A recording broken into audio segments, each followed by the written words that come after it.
আসসালামু আলাইকুম, শুভ সকাল। আপনাদের সবাইকে স্বাগত জানাচ্ছি Bangladesh association of psychiatrist BAP আয়োজিত এবং আফসুনিন ফার্মা নিবেদিত আরোগ্য নিকেতন মনের স্বাস্থ্যে। আপনাদের সঙ্গে আমি আছি ডাক্তার মোহাম্মদ তৈয়বুর রহমান রয়েল। আজকে আমরা একটা বিশেষ অসুখ নিয়ে আলোচনা করব, সেটির নাম হচ্ছে হিস্টেরিয়া বা কনভার্সন ডিসঅর্ডার। আমরা আজকের অনুষ্ঠানে বিভিন্ন পর্যায়ে অনেক রোগের লক্ষণ এবং কারণ প্রতিকার আমরা জানবো, এবং এটি আলোচনার জন্য আমাদের একজন বিশেষ অতিথি উপস্থিত আছেন। তার সঙ্গে আমি আপনাদের পরিচয় করিয়ে দিচ্ছি। আমাদের সঙ্গে আজকে আছেন ডাক্তার মোহাম্মদ জুবায়ের মিয়া, সহকারী অধ্যাপক, জাতীয় মানসিক স্বাস্থ্য ইনস্টিটিউট। স্যার, আপনাকে আমাদের অনুষ্ঠানে স্বাগত জানাচ্ছি। ধন্যবাদ doctor Taiyabur Rahman royal. Sir, আমরা শুরুতেই এই যে বললাম হিস্টেরিয়া বা কনভার্সন ডিসঅর্ডার, আপনি কি আমাদেরকে একটু বলবেন কিনা যে আসলে এটি বলতে কি বোঝায়? হিস্টেরিয়া শব্দটা আসলে গ্রিক শব্দ হিস্টেরা থেকে এসেছে। হিস্টেরা অর্থ হলো ইউটেরাস বা আমাদের যে গর্ভাশয়, সেটিকে বলা হয়। তো সাধারণত এটা মেয়েদেরই বেশি হতো, এবং আগে মনে করা হতো এটা গর্ভাশয়ের কাঁপুনিজনিত একটা রোগ। এই কাঁপুনি থেকেই সারা শরীরে একটা কাঁপুনি হয়। আসলে পরবর্তীতে আমাদের মনোবিজ্ঞানীরা এবং নিউরোসায়েন্স স্পেশালিস্টরা তারা আবিষ্কার করলেন যে না, এটা একটা মনোজগতের অসুখ। এটা মনের বিভিন্ন ধরনের দ্বন্দ্ব, যেগুলোর কোনো সমাধান করতে পারে না ব্যক্তি, বা তার কাছে কোনো সমাধান সামনে নেই, তখন তার এই মনের কষ্টটা তার শারীরিক বিভিন্ন পার্শ্ব প্রতিক্রিয়া বা সিমটমের দ্বারা প্রকাশিত হয়। অর্থাৎ মনের চাপ বা দ্বন্দ্বটা শারীরিক উপসর্গ হিসেবে প্রকাশ হচ্ছে। জি, আচ্ছা, সেটিকে আমরা তাহলে হিস্টেরিয়া বা কনভার্সন ডিসঅর্ডার বলছি। আপনি স্যার এই যে দ্বন্দ্বের কথা বললেন, তো এই দ্বন্দ্ব ব্যাপারটাকে আসলে ঠিক মনোবিজ্ঞানের ভাষায় কীরকম বলবেন, এই কনফ্লিক্ট জিনিসটা? জি, এই কনফ্লিক্টটা তো বিভিন্ন ধরনের হয়, যেমন অ্যাপ্রোচ কনফ্লিক্ট। যেমন আমাকে দুইটা কাজ করতে হবে, আমার সামনে দুইটা কাজ করার অপশন আছে, তা আমি এখন কোনটা ছেড়ে কোনটা করবো। যেমন ধরুন, কেউ হয়তো যে আমি একটা জবের ব্যাপারে, যে আমি একটা কর্পোরেট জব করব না একটা আমি ক্যাডার সার্ভিস করব, এ ধরনের আমার যোগ্যতা আছে দুইটিই করার, কিন্তু আমি কোনটাতে জয়েন করব, অর্থাৎ যে কোনো একটা বেছে নিতে একটা হবে। বেছে নেওয়া। তো এই বেছে নিতে গেলে তো এটার প্রোস অ্যান্ড কনস চিন্তা করি আমরা। চিন্তা করে কোনোটাতে হয়তো এই জবে আমার বেশি ফ্যাসিলিটি, এই জবে আবার কম ফ্যাসিলিটি, বা এই জবটা করলে আমার আর্থিকভাবে আমি লাভবান হব, বা এখানে আমি সম্মানটা বেশি পাবো। এরকম, এটা একটা উদাহরণ বললাম। এই ধরনের ছোটোখাটো দ্বন্দ্বতেও কিন্তু হিস্টেরিয়া হতে পারে। তবে এই দ্বন্দ্বগুলি ব্যক্তিগত পর্যায় থেকে আসতে পারে, পারিবারিক কোনো কারণে হতে পারে, এবং সামাজিক কারণেও হতে পারে। আপনি স্যার অ্যাপ্রোচ কনফ্লিক্টের কথা বলেছেন। আমরা কিন্তু পাশাপাশি আরও কিছু কনফ্লিক্টের নামও শুনেছি, যেমন অ্যাপ্রোচ অ্যাভয়েডেন্স বা অ্যাভয়েডেন্স। হয়তো দেখা গেল যে অ্যাপ্রোচ অ্যাভয়েডেন্সে কখনো একটা মানুষ সেখানে আসলে কোনো একটা পেতে গেলে আরেকটাকে হারাতে হয়। অনেকে ইয়াং বয়সে হয়তো এই ধরনের সমস্যা অনেকে মুখোমুখি হয়, যে কারো হয়তো অ্যাফেয়ার আছে, দেখা গেল যে তিনি যদি তার এই বয়ফ্রেন্ড বা গার্লফ্রেন্ডের কাছে চলে যান, তাহলে বাবা মাকে হারাতে হবে। আবার বাবা মায়ের পছন্দে যদি বিয়ে করতে হয়, তাহলে বয়ফ্রেন্ড বা গার্লফ্রেন্ডকে হয়তো হারাতে হবে। অর্থাৎ একটি পেতে গেলে তাকে আরেকটি হারাতে হচ্ছে। এটিও কিন্তু কারো কারো মধ্যে কনফ্লিক্ট তৈরি করে। অবশ্যই, এটা অ্যাপ্রোচ অ্যাভয়েডেন্স। রাইট। আবার অ্যাভয়েডেন্স এভিডেন্সও আছে, যে আমি দুইটাই বাদ দিব, কিন্তু আসলে দুইটা বাদ দেওয়া বাস্তবে সম্ভব হয় না। তখনও কিন্তু এরকম কনফ্লিক্ট আসতে পারে। অর্থাৎ দুটোই খারাপ, কিন্তু একটাকে বেছে নিতে হচ্ছে। জলে কুমির, ডাঙায় বাঘ, যেখানেই যায় না কেন সেখানেই বিপদ, কিন্তু একটাকে বেছে নিতে হবে। আসলে এই ধরনের সিচুয়েশন থেকে, এই ধরনের কনফ্লিক্ট থেকে এই কনভার্সন ডিসঅর্ডার হয়। তো স্যার, আপনি শুরুতে একবার বলেছেন যে মেয়েদেরই বেশি হয়, বা এরকম কি আসলে আসলে ঠিক কাদের বেশি হয়, এটি নিয়ে গবেষণা কি বলছে, বা এই ধরনের আপনার ক্লিনিক্যাল ফিল্ডে আপনি কেমন দেখছেন? মেয়েদেরও যদি বেশি হতে হয়, কোন বয়সের মেয়েদের বেশি হচ্ছে? যে হিস্ট্রিয়া সাধারণত আমরা পাই ইয়াং অ্যাডাল্টদের মধ্যে হয়, কারণ তারা তো বাস্তবিক পরিবেশ বা তারা যে পরিস্থিতি সামলানোর অভিজ্ঞতা তাদের কম থাকে, এবং তাদের মধ্যে যে আবেগটা বেশি থাকে, এবং আবেগ নিয়ন্ত্রণের ক্ষমতাটাও কম থাকে, অভিজ্ঞতা কম থাকে। তা আমরা সাধারণত দেখেছি যে ইয়াং অ্যাডাল্ট বলতে আমরা 15 থেকে 25 এই বয়সী ছেলে মেয়েদেরই পাই, তার মধ্যে মেয়ে বেশি। তবে অ্যাডাল্টদেরও যে এটা হবে না বা এই হিস্টেরিয়া হয় না, তা কিন্তু নয়। আমরা অনেক সময় পূর্ণবয়স্ক বা বিবাহিত পুরুষ মহিলাদের মধ্যেও কিন্তু এবং হিস্টেরিয়ার সিমটম আমরা পেয়ে থাকি। বাচ্চাদের কেমন পান স্যার? বাচ্চাদের কেমন হয়? বাচ্চাদের বলতে যে আসলে আমরা সাধারণত পেয়েছি, হ্যাঁ, একদম ছোট বাচ্চা 5 বছরের নিচে তেমন পাইনি। তবে 7 থেকে 11 যে school going children, primary school going চিলড্রেনদের মধ্যেও আমরা পেয়েছি হয়তোবা তার স্কুলে পরীক্ষার আগে তার একটা কনভার্সন শুরু হয়, এরকম হঠাৎ করে তার পেট ব্যথা, কোনো কারণ খুঁজে পাওয়া যাচ্ছে না, পরীক্ষা নিরীক্ষা করে দেখা গেল তার কোনো পেটের সমস্যাই নেই, কিন্তু পরীক্ষা সে প্রচণ্ড পেট ব্যথায় আমাদের অভিভাবকরা এসে বলেন যে সে অজ্ঞান হয়ে যাচ্ছে, এরকম বাচ্চাদের মধ্যেও আমরা পাই। আচ্ছা আচ্ছা আচ্ছা, তার মানে বাচ্চাদের মধ্যে এটি দেখা যেতে পারে। সো স্যার, তাহলে আসলে আমরা তো একটা সবচেয়ে কমন যেটি বলেন অজ্ঞান হয়ে যাওয়া, আমরা অনেক সময় দেখা যায় যে একটা মৃত্যু বাড়িতে মানে একটা পরিবারে মৃত্যুর সংবাদ আসলো, দেখা গেল যে একজন অজ্ঞান হয়ে গেল আর কি। তো তখন বাকি সদস্যরা, এবং দাঁত মুখ লেগে একদম দাঁত কপাটি লেগে গেছে, বাকি সদস্যদের কিন্তু তখন ওই শোক করার চাইতে ওই দাঁত কপাটি খোলাটা একটা প্রধান টার্গেট হয়ে দাঁড়ায়। তো এই যে একটা কমন লক্ষণ আমরা দেখতে পাই, আমরা উপজেলা হাসপাতালে অনেক সময় দেখতে পাই যে অজ্ঞান হয়ে এসছে, জোরে জোরে শ্বাস নিচ্ছে, বা কোমরে হঠাৎ করে করে এক ধরনের ঝাঁকুনি দিচ্ছে, আমরা যেটিকে পেলভিক থ্রাস্টিং বলে থাকি। আর কি ধরনের লক্ষণ স্যার আপনারা ক্লিনিক্যালি পেয়ে থাকেন এই কনভার্সন ডিসঅর্ডারের পেশেন্টদের? ধন্যবাদ।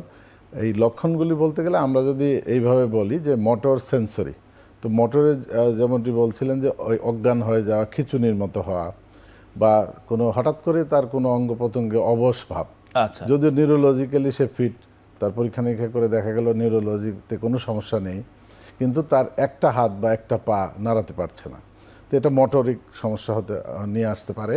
আবার অনেক সময় সেন্সরি, যেমন হঠাৎ করে তার আমাদের যে সেন্স অর্গানগুলি আছে, বিশেষ করে অনুভূতির বিষয়টা, যে আমার এখানে সেন্সেশনটা নেই, আমি হয়তো ঠান্ডা গরম বুঝতে পারছে না, কিংবা আমাদের ব্লাইন্ডনেস, হঠাৎ করে সে চোখে দেখছে না, অথচ চোখের পরীক্ষা করে দেখা গেল যে না, তার ভিশনটা ভালো আছে, কিংবা কানে শুনছে না, হঠাৎ করে সে কথা বলতে পারছে না। আমরা ইয়াং অ্যাডাল্টদের মধ্যে যেগুলি পেয়েছি, এরকম পেয়েছি যে 2 দিন আগেও সে স্বাভাবিক কথা বলতো, হঠাৎ করে সে কথা বলছে না, লিখে লিখে তার সমস্যাগুলি বলছে। তো এই ধরনের রোগীও আমরা পাই। আবার এমনও পেয়েছি যে হঠাৎ করে প্রস্রাব বন্ধ হয়ে গেছে, যে ইউরিনারি রিটেনশন। কনভার্সনে অনেক প্রকারের, আর যেমনটি বলছিলেন যে ওই যে খিঁচুনির সময় যে তার একটা মুভমেন্ট, শারীরিক যে মুভমেন্ট, এটা কোনো মানে আমাদের নিউরোলজিক্যাল রোগের সাথে মিলে না।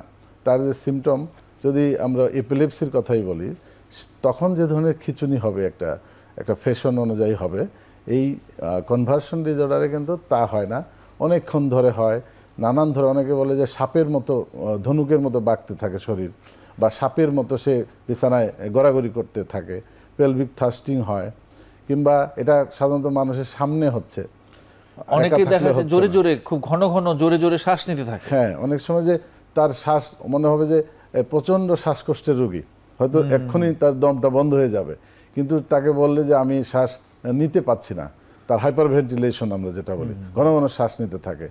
এবং অনেকে পেট ব্যথা, মাথা ব্যথা সিভিয়ার, যে আমি মাথা ব্যথা মরেই যাচ্ছি, হয়তো বা তার কোনো নিউরোলজিক্যাল ডেফিসিট নাই বা মাইগ্রেনও নাই, এ ধরনের নানান সিমটম নিয়েই কিন্তু আমাদের হিস্টেরিয়া রোগীরা আমাদের কাছে আসে। আচ্ছা, তাহলে স্যার এখানে অনেকগুলো বললেন, এবং এর মধ্যে যেটি বললেন যে খিঁচুনি কিন্তু একটা কমন লক্ষণ এই হিস্টেরিয়া বা কনভার্সন ডিসঅর্ডারের মধ্যে। আবার এই খিঁচুনি কিন্তু মৃগী রোগ, হ্যাঁ, বা আমরা যেটাকে বলি এপিলেপসি, সেই মৃগী রোগের অন্যতম প্রধান লক্ষণই কিন্তু হচ্ছে এরকম খিঁচুনি। তো এই যে দুটো কখনো কখনো কিন্তু খুবই জটিল বা কঠিন হয়ে যায় এই পার্থক্য করার ব্যাপারটা। তো এটা স্যার কিভাবে পার্থক্য করেন আপনারা ক্লিনিক্যালি, যে কোনটি আসলে এপিলেপসির খিঁচুনি আর কোনটি এই কনভার্সন ডিসঅর্ডার বা হিস্টেরিয়ার খিঁচুনি? খুবই চমৎকার প্রশ্ন। এটা আসলে বুঝতে পারাটা আমাদের রোগীদের জন্য যেমন দরকার, আমাদের ডাক্তারদেরও প্রয়োজন, কারণ আমরা অনেক সময় মিসডায়াগনোসিস করে ভুল চিকিৎসা যেটাকে বলবো, যে বা প্রয়োজন ছাড়া চিকিৎসা, ভুল না হলেও যে প্রয়োজন ছাড়া অনেক দিন আমরা একটা ওষুধ চালিয়ে যাচ্ছি। তো এই ডায়াগনোসিস করার জন্য আমরা প্রথমেই যেটা দেখি যে ফিটের যে ধরনটা, ফিট সাধারণত যদি মৃগী রোগে হয় বা এপিলেপসিতে হয়, এটা খুব শর্ট টাইমে হবে, এবং এটাতে টোটাল কনসাসনেস লস হবে, অর্থাৎ ব্যক্তি বুঝতেই পারবে না, তার জ্ঞান হারিয়ে পুরোপুরি অজ্ঞান হবে, এবং সে তাকে জিজ্ঞেস করলে বলতেই পারবে না কখন কিভাবে ঘটনাটা ঘটলো।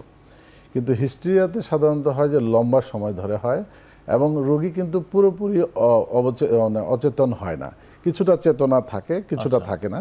আচ্ছা, তাকে যদি জিজ্ঞেস করা হয় যে ওই সময় আপনার আশেপাশে কে ছিল বা কেউ কিছু বলছিল কিনা, সে কিন্তু বলে হ্যাঁ, তারা আমাকে নিয়ে অস্থিরতা দেখিয়েছে, পানি দেওয়ার চেষ্টা করেছে, আমাকে সুস্থ করার জন্য আপ্রাণ চেষ্টা করেছে, কিন্তু আমি কোনো কথা বলতে পারছিলাম না। আচ্ছা, আচ্ছা, আচ্ছা। এটা সাধারণত কনভার্সন ডিসঅর্ডারের রোগীরা বলে। আরেকটি আছে যে যেমন খিঁচুনির সাথে যদি কারো ধরেন হেড ইনজুরি বা ফল হয়ে গেলে যেটা হয়, শরীরে বিভিন্ন জায়গায় আঘাতপ্রাপ্ত হতে পারে, কিংবা প্রস্রাব পায়খানা করে দিতে পারে, যেটাকে আমরা বলি ইনকন্টিনেন্স হয়ে যেতে পারে। আর একটা কমন যেটা হয় এপিলেপসিতে টাং বাইট, আচ্ছা, জিহ্বায় কামড় লাগা। জিহ্বায় কামড় লাগে বা ঠোঁট কেটে যায়, এ ধরনের ঘটনা কিন্তু শুধুমাত্র এপিলেপসিতেই ঘটবে, কারণ তখন তো ব্রেনের কন্ট্রোল থাকে না, ইনভলান্টারি মুভমেন্ট হয়। কিন্তু আমাদের কনভার্সন ডিসঅর্ডারে এই ধরনের ঘটনা ঘটে না। আচ্ছা, কারণ পুরোপুরি অচেতন হয় না, সে কিছুটা কনসাসনেস থাকে। আরেকটা বিষয় হয় যেমন খিঁচুনি রোগীরা দিনে রাতে সব সময় হতে পারে মৃগী এমনকি ঘুমের মধ্যেও হতে পারে। ইভেন ঘুমের মধ্যে হতে পারে, কারণ এটা তো আনকন্ট্রোল একটা সিজার হয় ব্রেনে।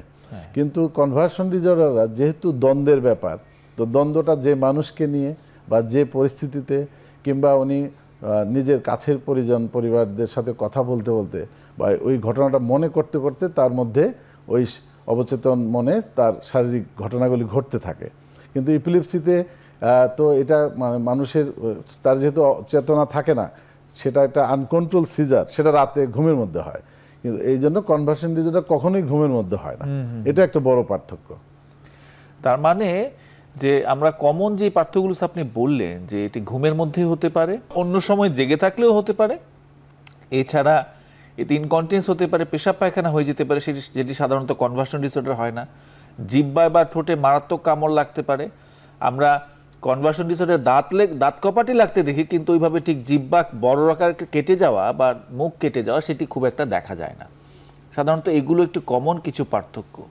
বা যারা সিজারে হঠাৎ করে ফল হলে তারা গুরুতর আঘাত লাগতে পারে, এমনকি হাড় ভেঙে যেতে পারে, মাথায় আঘাত লাগতে পারে, কনভার্সন ডিসঅর্ডার এই জিনিসটা দেখা যায় না। আরেকটা মজার ফাইন্ডিংস হচ্ছে, সাধারণত এপিলেপসি যে কোনো জায়গায় হতে পারে, একাকীও হতে পারে, এমনকি অনেক অপ্রস্তুত জায়গায় হতে পারে, কিন্তু কনভার্সন ডিসঅর্ডার সচরাচর কোনো না কোনো মানুষের সামনে হয়, যেখানে জনসমাগম বেশি, পরিবারের সদস্যদের উপস্থিতি বেশি, সাধারণত মানুষের সামনেই হয়ে থাকে।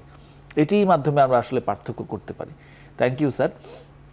তাহলে আমরা কনভার্সন ডিসঅর্ডার জিনিসটা কিছুটা বুঝতে শুরু করেছি, তার কনফ্লিক্টগুলো বুঝতে শুরু করেছি, কিছু লক্ষণগুলো আমরা জানলাম, আমরা এপিলেপসির সঙ্গে পার্থক্যটাও জানলাম। এখন কাছাকাছি একটা জিনিস কিন্তু আমরা বলি বা আমরা আমাদের আলোচনায় আসে, হচ্ছে ম্যালিঙ্গারিং বা ভান ধরা। অনেক রকম হাসপাতালে এরকম রোগী আমরা ভর্তি হতে দেখি। এই ভান ধরা মানুষের সঙ্গে বা এই ম্যালিঙ্গারিংয়ের সঙ্গে এই কনভার্সন ডিসঅর্ডার বা হিস্ট্রিকে অনেকে গুলিয়ে ফেলেন, আমাদের ক্লিনিশিয়ানরা অনেক সময় গুলিয়ে ফেলেন। কনভার্সন ডিসঅর্ডারকে বলেন যে এটা তো ম্যালিঙ্গারিং করছে, এটা তো ইচ্ছে করে করছে। কনভার্সন ডিসঅর্ডার পেশেন্টটাকে আসলে এটা কি ইচ্ছে করে করে? এটা কি ভান ধরা? আর যদি না হয়ে থাকে, তাহলে এই ভান ধরা বা ম্যালিঙ্গারিং এর সঙ্গে আসলে পার্থক্যটা কি স্যার? ধন্যবাদ, খুবই গুরুত্বপূর্ণ প্রশ্ন। কনভার্সন ডিসঅর্ডার একটা সাইকিয়াট্রিক ডিসঅর্ডার, এবং এটা কখনোই সে ইচ্ছাকৃতভাবে করে না, কিন্তু সিমটমগুলি দেখে মনে হতে পারে যে ইচ্ছাকৃতভাবে করছে। এই জন্য আমরা কিন্তু অনেক সময় বকাঝকাও করি বা গার্জিয়ানরা বকাঝকা করে। অ্যাকচুয়ালি এটা তো তার সাবকনশিয়াস মাইন্ডে ঘটে, এবং সাইকোলজিক্যাল কনফ্লিক্ট থাকেই তার। আমরা যদি ভালো করে হিস্ট্রি নেই, একটা সাইকোলজিক্যাল কনফ্লিক্ট তার মধ্যে পাওয়া যায়, এবং ওই মুহূর্তে কিন্তু ইচ্ছা করে সে এটা করে না। কিন্তু ম্যালিঙ্গারির বিষয়টাই হলো, যেহেতু ভান ধরা, বাংলা ভান ধরা, তো ভান অর্থ হলো তার ফিজিক্যাল কিছু গেইনের জন্য। যেমন ধরুন কোনো তার একটা মামলা আছে, কেস আছে, তাকে হাজিরা দিতে হবে কোর্টে, হাজিরা দিতে গেলে হয়তো সে অ্যারেস্ট হয়ে যাবে। তো তখন যদি সে নিজেকে অসুস্থ প্রমাণ করার জন্য বা অসুস্থতার প্রকাশ করার জন্য কিছু তার আচরণগত পরিবর্তন করে। আমরা ছোটোবেলায় শুনেছি যে রসুন বগলে দিয়ে তার টেম্পারেচার বাড়ায়, যে আমার জ্বর হয়েছে। এটা আমাদের স্কুলের ছেলেমেয়েরাও করতো। তো অ্যাডাল্ট পার্সনের নানান ধরনের ভান তো ভান, সেটা তার একটা উদ্দেশ্য প্রণোদিতভাবে তাকে নিজেকে অসুস্থ প্রমাণ করার জন্য সাময়িকভাবে সেটা চেষ্টা করে, তার ওই গেইন লাভের চেষ্টা করে। কিন্তু আলটিমেটলি এটা তো কন্টিনিউয়াস করতে পারে না, ভানটা তো ধরা পড়ে যায়। এই ক্ষেত্রেই ভান এবং কনভার্সনের পার্থক্য। স্যার আমি আপনার কাছে আসবো আবার, আমাদের একটা বিরতির সময় এসেছে, আমি বিরতির পরে আপনার কাছে ফিরছি।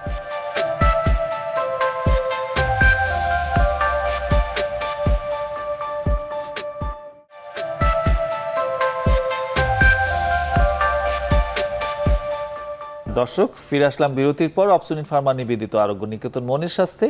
স্যার আপনি যে বিষয়টা নিয়ে আপনার সঙ্গে ছিলাম সেটি হচ্ছে ম্যালিঙ্গারিং বা ভান ধরা।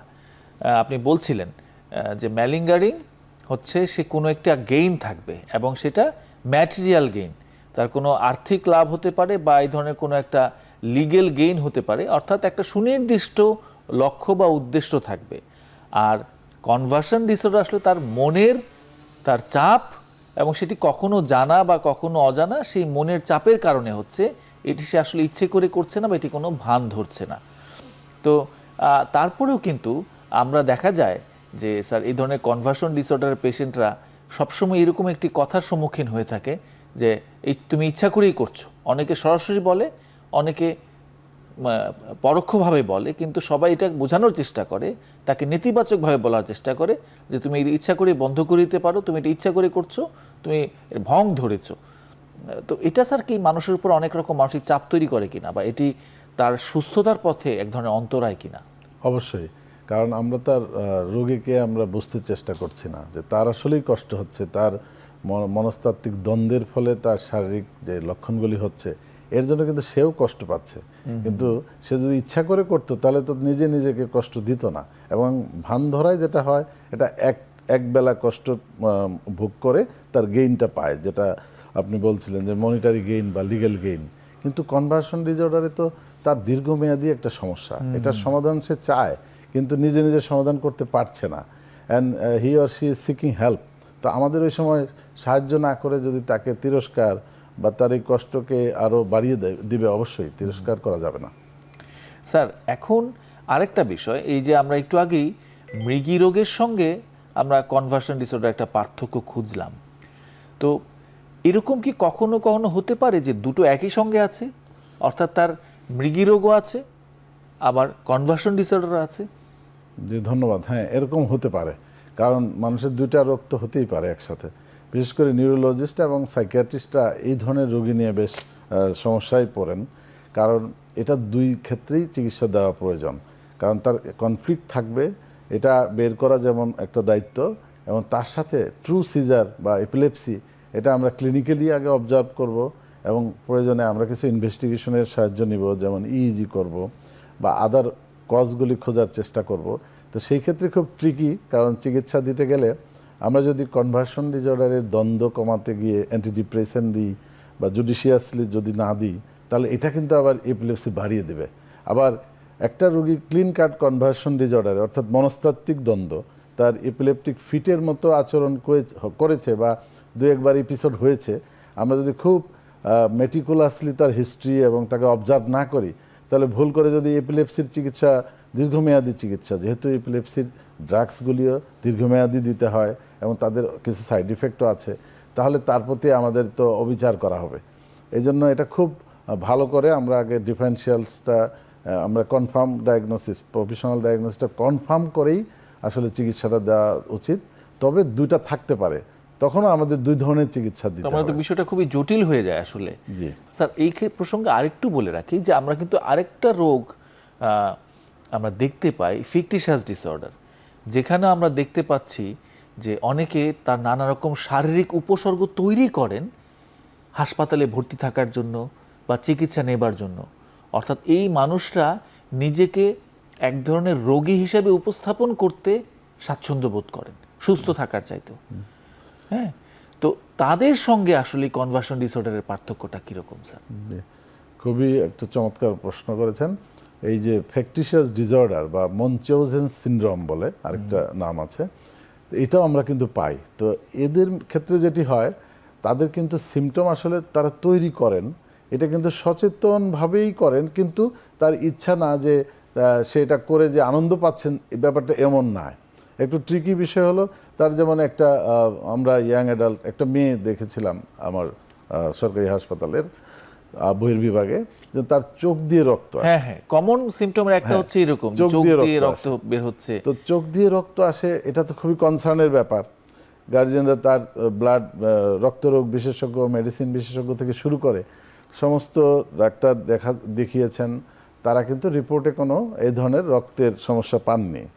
কিন্তু কেন আসে? তো তারা কিন্তু দেখতে পায় না কখন আসে। বিষয়টা এরকম একটা মজার যে চোখ দিয়ে রক্ত আসে, সেটা কিন্তু ওই যে ব্যক্তির এই রোগটা আছে ফ্যাকটিশাস ডিসঅর্ডার, সে এই রক্ত আসার পরে কিন্তু গার্জিয়ানদের বলে যে আমার চোখ দিয়ে রক্ত আসছে, বা গার্জিয়ানের সামনে ঘটনাটা ঘটে না, ঘটে যায় তাদের আড়ালেই, কিন্তু তারা দেখতে পেয়ে বা চোখে রক্ত আসছে তার সামনে যখন রোগীটা আসলো, বাবা মা বা ভাই বোন দেখে তারা তো আতঙ্কিত হয়ে যায়। তো এইটার বিষয়টা হলো যে তারা রোগের সিমটম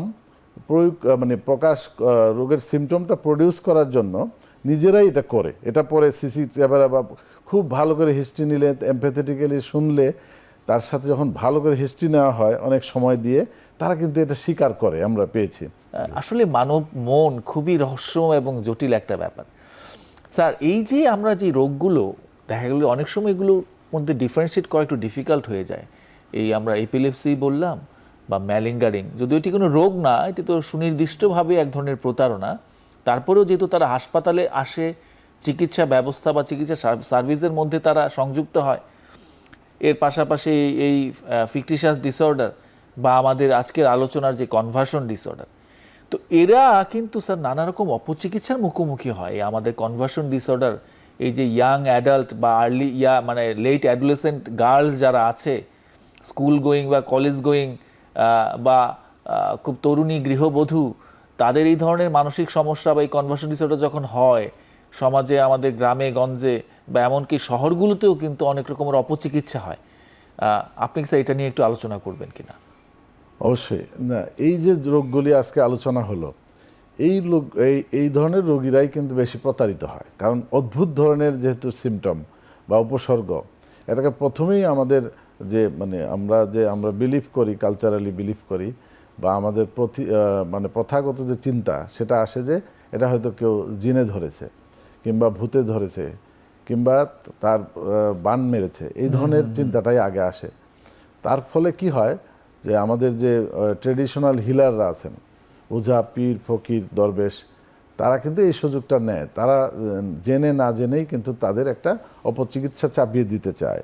এমনও শোনা যায় যে তাদের শাস্তি দেওয়া হয়।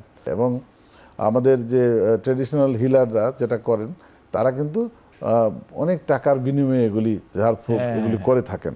তো আমাদের দেশের গ্রামের মানুষ বা শহরের মানুষও তারা কিন্তু অনেক পয়সা ক্ষতিগ্রস্ত হয়ে এবং সঠিক এই রোগের জটিলতা নিয়ে আমাদের কাছে অনেক পরে আসেন। এবং এটাকে আসলে মানসিক রোগ, এর যে একটা সাইকিয়াট্রিক ট্রিটমেন্ট আছে, সায়েন্টিফিক ট্রিটমেন্ট আছে, এটা না জানার কারণে, অজ্ঞতার কারণে কিন্তু তারা অনেক জটিলতা নিয়ে অনেক পরে আমাদের কাছে আসেন। ইতিমধ্যে তার হয়তো অনেক উপসর্গ, জটিলতায় যাওয়ার কারণে সময় লাগে, চিকিৎসা নিয়ে ভালো হতে তার বেশি সময় লাগে। স্যার, খুবই দুঃখের সঙ্গে একটা কথা বলি যে এই যে ওঝা বা পীর ফকির বা এই ট্র্যাডিশনাল হিলারের কথা বললেন, তারা তো এক ধরনের অপচিকিৎসা করছেই। আমাদের অভিজ্ঞতা কিন্তু বলে যে আমাদের যে হেলথ সিস্টেমের যে স্বাভাবিক একটা উপজেলা হাসপাতাল বা জেলা হাসপাতাল বা এমনকি মেডিকেল কলেজগুলোতেও কিন্তু যেখানে সাইকিয়াট্রিস্ট নেই, তারা খুব বেশি সুচিকিৎসার মুখোমুখি হয় না। আপনি নিজেও হয়তো দেখে থাকবেন, আমরা দেখেছি এই ধরনের পেশেন্ট আসলে এক ধরনের অবজ্ঞা তো থাকেই, কারণ ওই সবার মনের ভিতরে ডিপ ইনসাইড দেয়ার মাইন্ড যে আসলে এই রোগীটা আসলে ভান ধরেছে।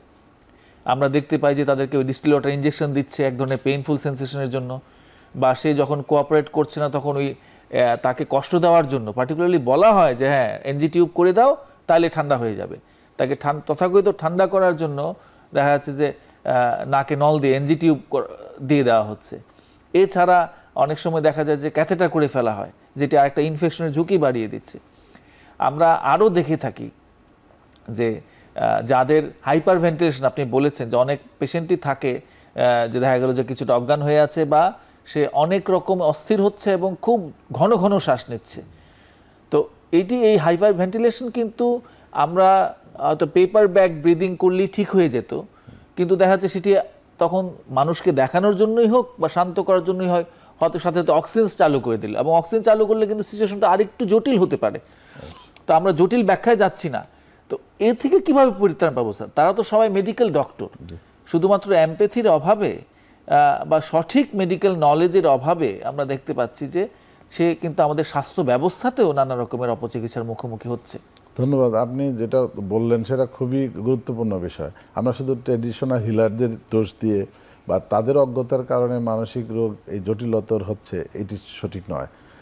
এর জন্য আমরা আসলে এই যারা মেডিকেল প্রফেশনে আছি, সে ডাক্তার, নার্স বা বিভিন্ন পর্যায়ের বিশেষজ্ঞ, আমার বলতে দ্বিধা নেই যে সাইকিয়াট্রিস্ট ছাড়াও যে অন্যান্য রোগের বিশেষজ্ঞগণ আছেন, তাদেরও কেন জানি যে অ্যাটিটিউডের একটা প্রবলেম, যে সাইকিয়াট্রিক ডিসঅর্ডার এটা খুব গুরুত্বপূর্ণ কিছু না, বা এটা ম্যাক্সিমামই বায়বীয় ব্যাপার, ফাংশনাল ডিসঅর্ডার, যে এটা তো একটা এমনিতে ভান করছে, এটাকে একটা ইনজেকশন দিলে, বা যেটা আমি ডায়াগনোসিস করলাম না, তার প্রতি কোনো মায়া দয়া দেখালাম না, তার তো চিকিৎসা পাওয়ার অধিকার আছে। আপনার কাছে ইমার্জেন্সিতে একটা মেডিকেল কলেজেই হোক বা উপজেলা স্বাস্থ্যকেন্দ্রে একটা রোগী আসতে পারে, কনভার্সন ডিসঅর্ডার রোগী আসতে পারে, কিংবা অন্য সাইকিয়াট্রিক ইলনেস নিয়ে আসতে পারে। তা আপনি একটু সুন্দর করে হিস্ট্রিটা যদি গার্জেনের কাছে নেন, বা তার প্রতি যদি একটা এমপ্যাথেটিক্যালি তার সাথে আচরণ করেন, তাহলে কিন্তু তার কষ্টটা কমে যায়। বরঞ্চ তাকে আমরা যদি, যেটা খুবই মানে মেডিকেলে আনইথিক্যাল একটা কাজ, যে কোনো মানুষকে আমি শাস্তি দিতে পারি না, চিকিৎসার স্বার্থে আমি ইনজেকশন দিব, কিন্তু আমি ডিস্টিল ওয়াটার, আমি দেখেছি আমার কাছে প্রাইভেট প্র্যাকটিসে এরকম রোগী পেয়েছি, একজন অধ্যাপক তাকে ডিস্টিল ওয়াটার মাংসপেশিতে দিতে বলেছে। খুবই এটা পেইনফুল, খুবই ব্যথাযুক্ত, এবং শুধু তাই না, এটা গ্যাংগ্রিনাস হয়ে চলে আসছে। তো এটা তো একটা অপরাধ, এটা আমরা কেন করব? তো প্রথমে এই ধরনের আচরণ করা যাবে না। আরেকটা যেটা বললেন যে অকারণে অক্সিজেন দেওয়া, এটা তো আরো ভয়াবহ তার জন্য। এটা তো হাইপার ভেন্টিলেশন, মানে সে শ্বাস নিতে পারছে না, এমনি তো এয়ার হাঙ্গার হচ্ছে, ওই মধ্যে অক্সিজেন তার আর ক্ষতির কারণ হবে। তো যেটাই হোক, আমরা তো যে আমরা কার্বন ডাইঅক্সাইড বাড়ানোর যে পদ্ধতি, ওটা ইউজ করতে পারি। আমরা একটা পেপার ব্যাগ দিয়ে রিব্রিদিং যেটা তারা করবে, কিন্তু এগুলি হলো সায়েন্টিফিক পদ্ধতি। আর ক্যাথেটার দেওয়া, এটা তো ইন্ডিকেশন ছাড়া আমরা দিতেই পারবো না। তো এগুলি এর থেকে বের হওয়ার উপায় হচ্ছে যে আমাদের আন্ডার গ্রাজুয়েটে আসলে সাইকিয়াট্রিকে গুরুত্ব দেওয়া, সাইকিয়াট্রির নলেজটা বাড়ানো, প্লাস মানুষের প্রতি মমত্ববোধ তৈরি হওয়া, যে একটা মানুষ মাথা ব্যথা নিয়ে আসলো, আমি যদি হঠাৎ করে বলে দিই, জান আপনার কোনো রোগ নেই, আপনি অযথাই মাথা ব্যথা করছেন, এরকমও আমরা বলতে পারি না। তার সেন্সেশন, ফিলিংটা তো সে বোঝে। আমি আমার পারসেপশন থেকে যদি তার কষ্টটা না বুঝি, তাহলে স্যার আমাদের আপনাকে একটু থামিয়ে দিচ্ছি, আমাদের আরেকটা বিরতির সময় এসেছে স্যার। বিরতির পরে ঠিক এই প্রসঙ্গে, এই কথাতেই স্যার ফিরে আসছি।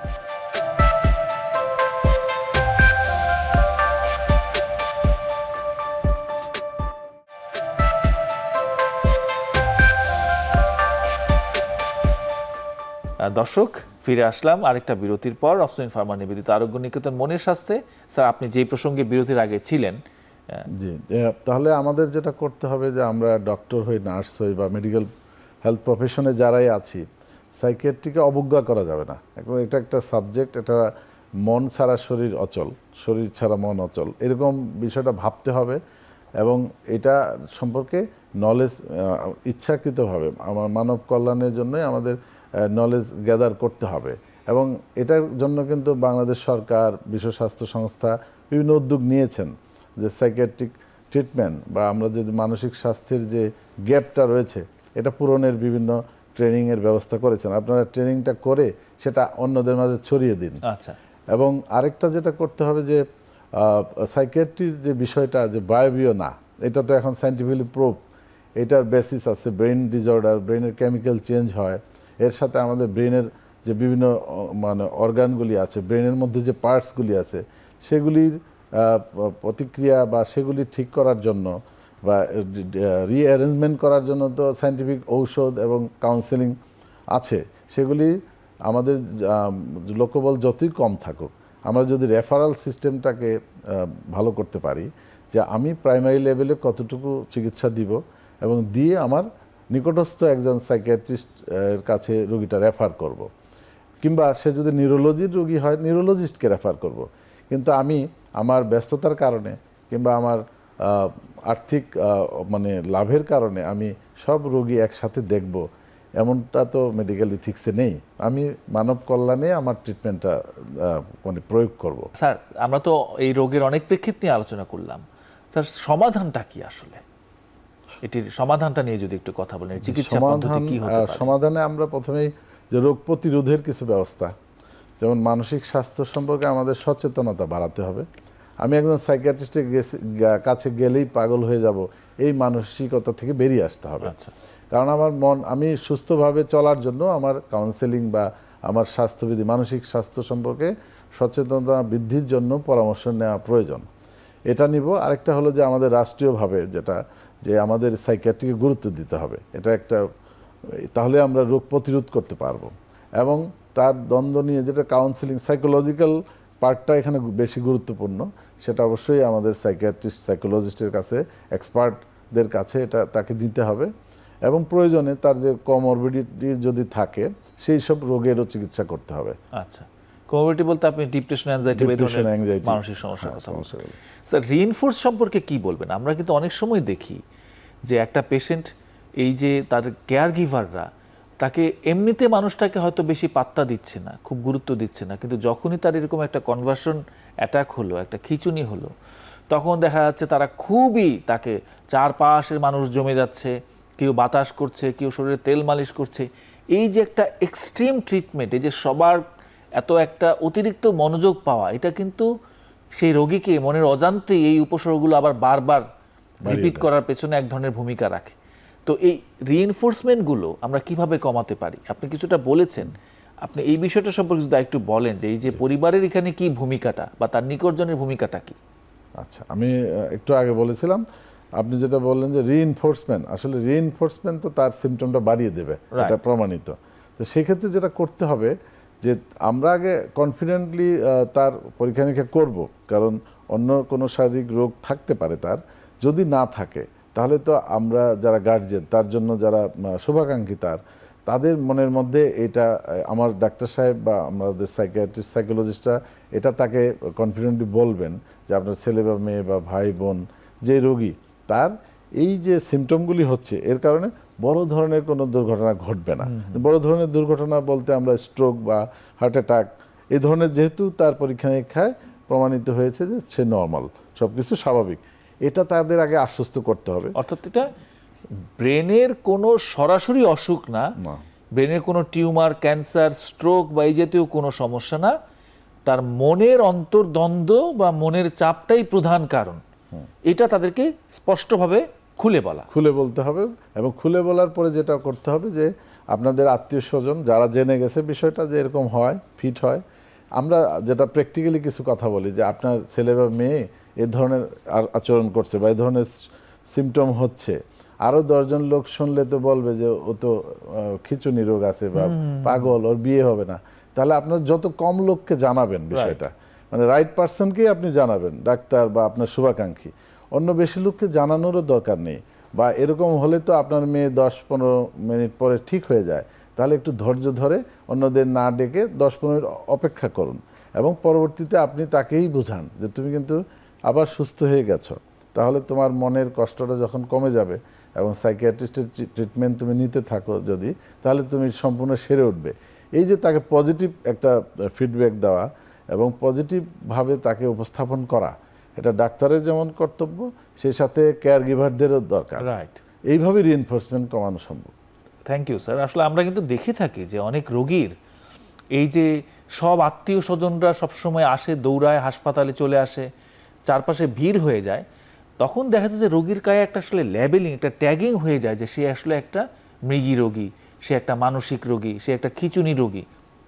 এই যে অনেক মানুষরা প্রথমে অনেক রকম সহানুভূতি দেখাচ্ছে, কিন্তু পরে কিন্তু তারাই তাকে একটা রোগী হিসাবে সেই ট্যাগ থেকে বের হয়ে এসে স্বাভাবিক জীবনযাপন করা কিন্তু অনেকের জন্যই অনেক সমস্যা জন্ম দিতে পারে।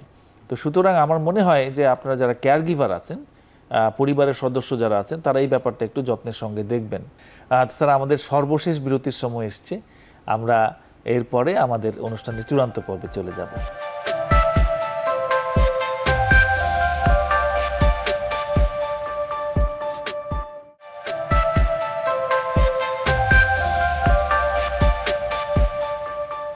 দর্শক, ফিরে আসলাম সর্বশেষ বিরতির পর অপশন ফার্মা নিবেদিত আরোগ্য নিকেতন মনের স্বাস্থ্যে। স্যার, আমরা যে কথাগুলো বলছিলাম, আমরা তো একটা সিঙ্গেল পেশেন্টের কনভার্সন ডিসঅর্ডার নিয়ে কথা বললাম, কিন্তু এটা কিন্তু আমরা অনেক সময় ম্যাস লেভেলেও দেখে থাকি, আমরা যেটাকে ম্যাস হিস্টেরিয়া বলি। এটা নিয়ে স্যার কিছু বলবেন কিনা? অনেক সময় প্রায় আমাদের কিন্তু নিউজ, আমাদের পত্রিকায় নিউজ আসে, আমাদের ইলেকট্রনিক মিডিয়াতে বড় বড় স্টোরি হয়, এই ব্যাপারটা সম্পর্কে বলবেন কিনা? অনেক ধন্যবাদ। হ্যাঁ, আমরা নিউজ দেখেছি, প্র্যাকটিক্যালিও আমরা সেসব জায়গা দেখেছি। সাধারণত এগুলি স্কুলে হয়, যেখানে একই ধরনের মানে বয়সের, একই মনের বা একই একাডেমিক কন্ডিশনে যারা থাকে, মানে পড়াশোনায় একই ধরনের স্কুলে এরকম ঘটনা ঘটে। তো এটা আসলে যেহেতু মাস হিস্টেরিয়া, তো তাদেরও এই যে হিস্টেরিক্যাল একজনের হয়তো খুব ক্লোজ একজন বন্ধু বা বান্ধবীর হঠাৎ করে অজ্ঞান হয়ে গেল, এবং তার হয়তো বা ডেফিনিট কোনো কারণ ছিল, সে হয়তো সকালবেলা না খেয়ে আসছে স্কুলে, কিংবা তার বাসায় একটা অশান্তি ছিল, সেটা নিয়ে তার মনে একটা দ্বন্দ্ব, কষ্ট ছিল, সেটার কারণে কিন্তু স্কুলে এসে পড়াশোনা করতে গিয়ে আবার স্ট্রেসে পড়ার ফলে ওটা শুরু হয়ে যায়। তো ওর যে কাছের বান্ধবী, তাকে দেখে সে অজ্ঞান হয়ে গেল, তারপরে তার পাশের বেঞ্চের 3 জনও পড়ে গেল, তখন শুরু হয়ে যায় আমাদের শিক্ষকদের মধ্যে উদ্বিগ্নতা, অস্থিরতা, দৌড়াদৌড়ি, যে কি হলো, আমার স্কুলের বাচ্চাগুলি এইভাবে অসুস্থ হয়ে যাচ্ছে। তখন তারা এটা নিয়ে কিন্তু মিডিয়ায় নিউজ হয়, আমাদের স্বাস্থ্য কর্মকর্তারা ব্যস্ত হয়ে পড়েন। তো এটাকেই আমরা মাস হিস্টেরিয়া বলি, এরকম প্রায়ই ঘটে। আমার নিজের স্যার এরকম একটা অভিজ্ঞতা হয়েছিল। আমি ঢাকার কাছেই গাজীপুরে একটা গার্মেন্টস ফ্যাক্টরিতে একবার সেখানে ভিজিটেও গিয়েছিলাম। সেই গার্মেন্টস কর্তৃপক্ষ, আমি তাদেরকে ধন্যবাদ জানাই যে তারা খুব অল্প সময়ের মধ্যে একজন সাইকিয়াট্রিস্টের সঙ্গে যোগাযোগ করেছেন, এবং তারা সেটাকে সায়েন্টিফিক ট্রিটমেন্টের মাধ্যমে সমাধান করতে চেয়েছিল। হয়তো সব জায়গায় সেই ধরনের পদ্ধতি নাই, বা সবার তেমন একটা আন্তরিকতাও থাকে না। তো সেখানেও দেখা গেছে যে একজন কি ভূত দেখেছে না কি দেখেছে দিয়ে সে অজ্ঞান হয়ে গেল। তার দেখা দেখি ওই গার্মেন্টসের ওই ফ্লোরে অনেকেরই এরকম অজ্ঞান হয়ে গেল খিচিনি হচ্ছে, সেই দেখা দেখি অন্যান্য ফ্লোরেও হলো। এমনকি তাদের যে আরও মানে ওই প্রতিষ্ঠানের মালিকানাধীন যে আরও কয়েকটা গার্মেন্টস আছে, সেখানেও এটি ছড়িয়ে পড়লো। তো মালিক পক্ষ তো খুবই উদ্বিগ্ন হয়ে পরের দিনই তারা আমাদের ডাক্তারদের, সাইকিয়াট্রিস্টদেরকে নিয়ে গেলেন সেখানে। আমরা সেখানে গেলাম এবং পরিস্থিতি যাচাই করলাম, তাদেরকে সাথে বসলাম, তাদেরকে আশ্বস্ত করলাম, এবং পরে কিন্তু এটি ঠিক হয়ে গেল। কিন্তু এই যে একটা মিডিয়া প্যানিক তৈরি হয়, বা সেই প্রতিষ্ঠানে একটা প্যানিক তৈরি হয়, না যেন কি আলগা বাতাস লেগেছে না কি হয়েছে, এবং এই ধরনের জিনিসগুলো কিন্তু খুব সেন্সেশন তৈরি করে। মিডিয়াগুলো এগুলোকে ওভার সেন্সেশনালাইজ করতে কিন্তু বিরত থাকতে পারে না। তো এটি স্যার আমরা কি করতে পারি এই ধরনের যে হাইপ, সেটাকে কমানোর ব্যাপারে? এই ক্ষেত্রে যেগুলো প্যানিক তৈরি করে, সমাজে অস্থিরতা তৈরি করে, মাস হিস্ট্রি এটা অন্যতম। এটা এবং এটা যেহেতু আমাদের স্কুলে বা একটা আপনি যেমন বলছেন গার্মেন্টসে, এরকম যেখানে একটা অনেক পপুলেশন একসাথে কাজ করে বা একসাথে পড়াশোনা করে, এই ধরনের ঘটনা ঘটলে এটা আবার আরেকটা প্রতিষ্ঠানে ছড়িয়ে পড়তে পারে, এবং আমরা বলি যে ডিফিউশন হয়ে যেতে পারে। এই জন্য যেটা মিডিয়া গাইডলাইন, যেটা এইটার বিষয়ে ঘটনাটা ঘটলে আসলে রাইট পার্সনদেরকে ডাকতে হবে। যেমন সাইকিয়াট্রিস্টরা গিয়ে বিষয়টা বুঝবে ঘটনাটা আসলে কি, তা মেন্টাল স্টেট এক্সামিন করবে, তার রোগটা নির্ণয় করবে। সেটা যদি মাস হিস্টেরিয়া হয়, এটা তো ভালো হয়ে যায়, এটা তো বড় ধরনের মানসিক রোগ না। তো মিডিয়ার উচিত হলো এই ব্যাপারে এক্সপার্টদের অপিনিয়ন নিয়ে, এবং ডিটেলস, বা কেউ লাভ দিয়েছে, কেউ অজ্ঞান হয়ে মৃত্যু সজ্জায়, এ ধরনের কথা, সেন্সিটিভ কথাগুলি বাদ দিয়ে, যে এই ধরনের একটা ঘটনা ঘটেছে, এর ব্যাপারে আমাদের সচেতন হওয়া প্রয়োজন, এই ধরনের পজিটিভ মেসেজ সমাজে দেওয়া উচিত। আমরা যদি প্যানিক করে ফেলি, তাহলে সেটা যাদের হয় তাদের জন্যও কষ্ট, আবার সরকার বা সমাজে একটা অস্থিরতা তৈরি হয়, এবং অন্যরাও কিন্তু এটা শুনে শুনে আবার অন্য প্রতিষ্ঠানেও এটা শুরু হয়ে যেতে পারে। স্যার, আপনাকে অসংখ্য ধন্যবাদ। আমরা আপনার সঙ্গে আজকে কনভার্সন ডিসঅর্ডার বা হিস্টেরিয়া, এমনকি ম্যাস হিস্টেরিয়া নিয়েও আমরা অনেক বিস্তারিত আলোচনা করেছি। আপনার মূল্যবান সময় থেকে আমাদেরকে সময় দেওয়ার জন্য অসংখ্য ধন্যবাদ। আপনাকেও ধন্যবাদ। দর্শক মণ্ডলী, আপনাদেরকেও অসংখ্য ধন্যবাদ এতক্ষণ আমাদের সঙ্গে থাকার জন্য। আমরা আজকে কিন্তু একটা বিশেষ সমস্যা নিয়ে আলোচনা করলাম। এই যে কনভার্সন ডিসঅর্ডার বা মানব মনের এই যে রহস্যময় একটা ঘটনা, যে মানুষ তার মনের ভেতরে, তার গহীনে যে সমস্যা চেপে রাখে, যে সমস্যা সে সমাধান করতে পারে না, যে দ্বন্দ্ব সে মোকাবেলা করতে পারে না, সেই অপ্রকাশিত দ্বন্দ্ব কিন্তু নানা রকম শারীরিক লক্ষণ হিসেবে প্রকাশ পায়। এটি কিন্তু ভান ধরছে না। আমরা সচরাচর যে ধরনের সমস্যা দেখি অনেকের মধ্যে, যে অনেক রকম কিছু পাবার জন্য ভান ধরছে, এটি কিন্তু তা না। এটা মনের একটা রহস্যময় দিক। আমরা বলি ক্রাইং নিড ফর হেল্প। সে সরাসরি হেল্প চাইতে পারছে না, অন্যের সহযোগিতা নিতে পারছে না। এই যে তার যে অসহায়তা, এই অসহায়তায় কিন্তু প্রকাশ হয় বিভিন্ন শারীরিক লক্ষণ হিসেবে। আমরা এটিকে খাটো করে দেখব না, তাদেরকে আমরা আন্ডার এস্টিমেট করব না। আমরা তাদের প্রতি আমাদের যত্নের হাত বাড়িয়ে দেব। আমরা তাদের সঠিক চিকিৎসার ব্যবস্থা করব।